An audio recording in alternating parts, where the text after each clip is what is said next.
slightly fortuitous. Mm-hmm. Some people live their entire lives just wanting to see that damn bird, and it never happens. Never seen a flicker. No. Yeah. But you have now. I have now. My life is complete. Completely complete. Yes. So I haven't even told you this yet, but this morning I was posting on Twitter a little bit.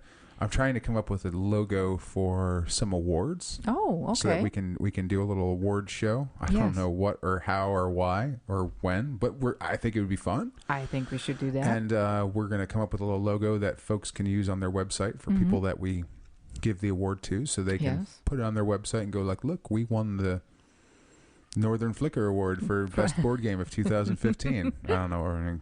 Well, the bird has to be a symbol for something. It just has to. And I think that snoring beast that's in the corner with the purple bandana. Yeah. She got in a fight with her bed again before. That was pretty funny. Yeah. The bed won. She gave up.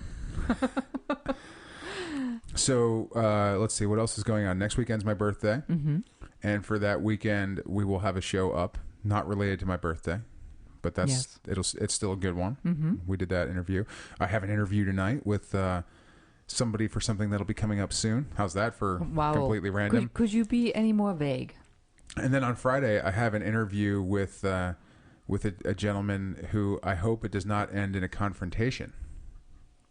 It better That's not. a hint. It better not. That's a hint. Yeah. So our long list of amazing guests keeps getting longer, and we have tons of content in the can ready to go, and we're just basically going to work on reviewing some games and getting caught up on that, and we're looking at a couple here that we need to probably review. I think so. Probably this one. Yes. And definitely that one. Yes. And and this one in front of us that's actually going to be on today's show. We have Raptor set up in front of us. This one is going to be reviewed imminently. So should we cut with the jibba jabba? Get to the Let's make get show? to it. Yeah. Okay. All right. So stick around. You're going to get treated to the rest of the interview with Bruno Faidutti. And then the Horsey Avenger and I will give you a review of the 2-player game Raptor. Which is amazing. Great. Saying. Now they don't need to listen to the rest of the show. Wonderful. No, you do. I had like a break. How about a spoiler alert, okay? I had a total breakthrough on this game today, so I can't wait. Save it for the review. You're giving away the good stuff for free. I can't wait. You got to make them pay. I'm very excited. Well, I guess then without any further ado, here's the rest of the show. Okay.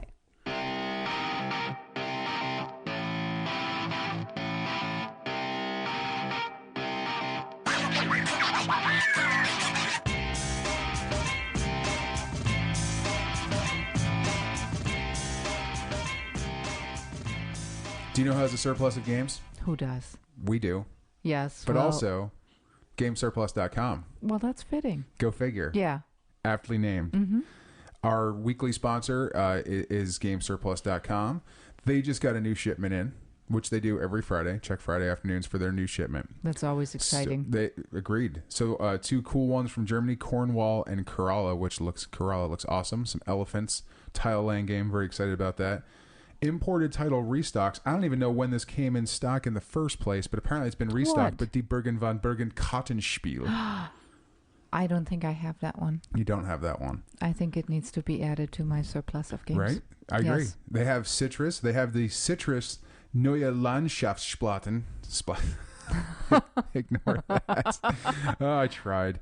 You do. They have the Hanabi Deluxe Edition. They've got Keltis with the expansions. They got Orléans and the Orléans expansion. And Wir sind das Volk. Yes. Which is still sitting on our pile of shame to be played. We need to play that soon. They just added some new games to the lineup here. They've got the Imperial Settlers expansion, Atlanteans, Shadowrun Crossfire base game. I've played that. It's kind of like an RPG with cards. Okay. Vikings, the board game, not to be confused with Vikings. Okay. And, which we just reviewed last week, Warehouse 51.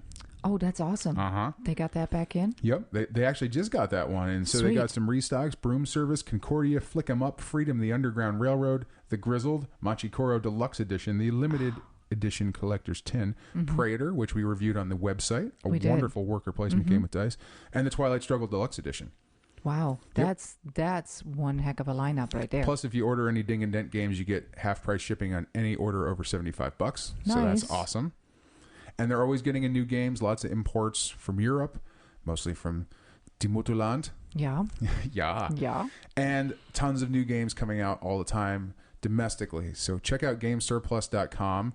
Keep an eye on our Twitter as well as their Twitter at cardboard_insane and at GameSurplus for a giveaway coming from us in the not too distant future.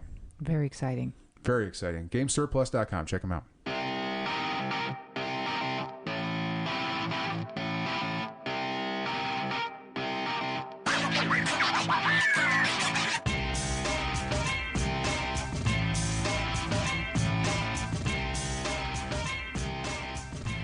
All right, everybody, it's time for part 2 of my interview with the one, the only, the illustrious Bruno Faidutti.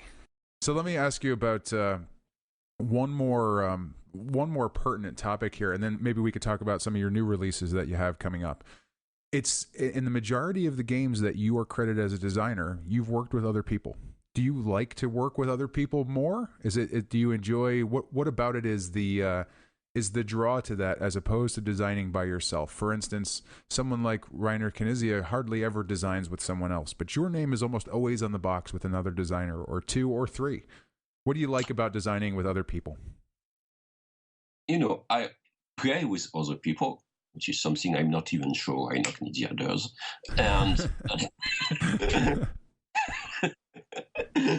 And very often we have ideas together, we discuss ideas together, so it brings that, okay, we've discussed this idea, so we can make the game together. But also sometimes, in fact more often, it's just that I start on a design or someone else start on a design, and at some time we are blocked. Okay, we don't know what to do, and so the best thing to do, I think in this case, you can also, of course, put the game on your shelf and say, okay, I see it again in 6 months, 1 year, 2 years, and see if I have new ideas. But every time I try this, when I take the game again 2 years later, I don't even remember the rules. So the other solution is just to ask someone else. Do you have some ideas, to solve this problem, to get around this, or just to add something because everybody says it works well, but it lacks, just little something, and so this way it starts, going back and forth, and I think it's a very fast and convenient way of working.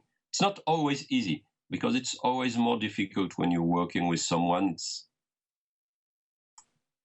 It becomes easier to add stuff because everybody has new ideas. And becomes sometimes harder to remove stuff because, when it's something you've done together with someone else, it's more difficult to just say, okay, let's get rid of this and try it in a completely different way. We have to do it, but it's not that easy. But, for example, the last game, Warehouse 51, it's a good example of this. Sergio and Andre had made a game which worked, but they felt it lacked something. So they emailed me, we discussed it a bit, I added some stuff, and then we started back and forth to develop the game. So in the origin, it was their game, and then later I came in because they were blocked. Sometimes it's the reverse, I'm blocked somewhere, and I ask some other game designers, can be Bruno Cathala, it can be anyone, and we work together on this. So Warehouse 51 is going to be one of the games of the week that we review. Since we're doing this interview with you, we're going to review a couple of your games on this show. What did you add to Warehouse 51? What did I add?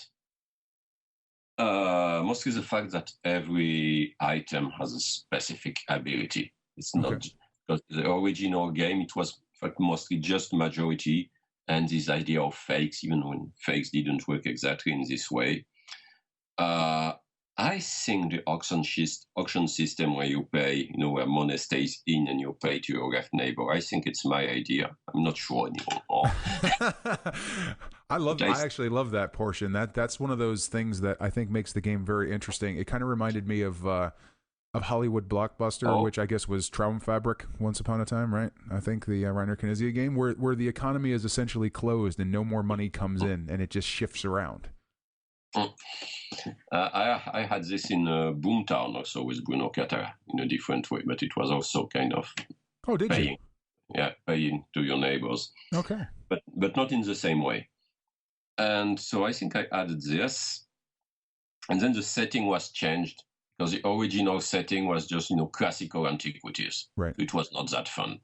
But the setting was changed. In fact, it was an idea from the publisher who told us, okay, let's make it fantasy items. Okay. And then we did it with Sergio and Andre. We chose the items and we made their effect, etc., etc. But the idea of fantasy setting was an idea from the publisher, and then we worked on it together. So it's a game which has had lots of successive steps before being really finalized as it is. There are games where first version works, and there are games where you have to have 10, 20, 30 different versions. This is more the latter. Can you give me an example of one of your games that just kind of worked from the get-go? What was one that just you designed it and it was basically like, yeah, that pretty much works and it's almost complete? Well, I have one here. I have a prototype that will be published, I think, next year, which is called Pigeons. It's Pigeons and Sparrows. And I think I've made one very, very small change from the very first version, which is just the tiebreaker. Really? Except for this, the rule is still the same. I've not tried any rule change. It works like this. Masquerade, in a way, it's like this. Masquerade, the original game, there were just 6 characters, but the rules were basically what they are. There was no change in the rules, just adding more characters afterwards. So it worked from the beginning. How about a game on the other side that took you multiple iterations to get right? I think it was Isla Dorada. Really? Right. There was tons of versions, because it started with the idea of making a completely different game that could be played on the Elfenland board. Oh, so really? The original first version of Isla Dorada were designed to be played on the Elfenland board. I even wanted to use movement cards from Elfenland. I wanted to recycle everything in it. And it didn't work that well. It had lots and lots and lots of different versions. And then when, so I worked on it a bit with Aaron Moon and with Andrea. In fact, mostly I think I am the main designer of this one. It's Aaron Moon because it uses this elfen board style board, and it was designed like this. Andrea and Pier Giorgio, because there is a kind of this auction system and movement, it more or less like in their game Ulysses. And they play tested everything, but I think I made most of the rules. But really, it didn't work from the beginning. There were lots and lots and lots of versions. It was too long, it was too short, it was too violent, it was not well balanced. And I'm very, very glad of the result. One of my great regrets is that it didn't sell, because I think it's one of my best games. Really? Really, I think it's one of my best games. And I think it was years in the making, something like 10 years from the first version. Wow. Before the last one. So that was definitely a labor of love for you to keep working on to get that one right then. I'm guessing that and if something is going to, there's probably a lot of designs that get given up on at a certain point, isn't there? Things that you work on and you're like, no, that's just not going to work. I have lots of these that I've given. I have my old design here over. I know. I feel like I'm getting a look into very old stuff, and maybe someday I will work on them again. I kind of feel like I've gotten a look into a mad scientist's lair here, because I can see stuff on your back shelf there that looks like prototyping materials. I think these are mostly my games, but here are prototype. No, prototyping materials are not here. But... Okay. I know. I see copies of Attila behind your left shoulder there. We just reviewed that one a couple of weeks ago on the show. That's an awesome little game. That is it's almost like like a micro game, an abstract micro game. Yeah, And I'm astounded at the playability of that one with so few pieces. Was that a challenge to design, or did that one come together easy? Yeah, that one. I think the first version was even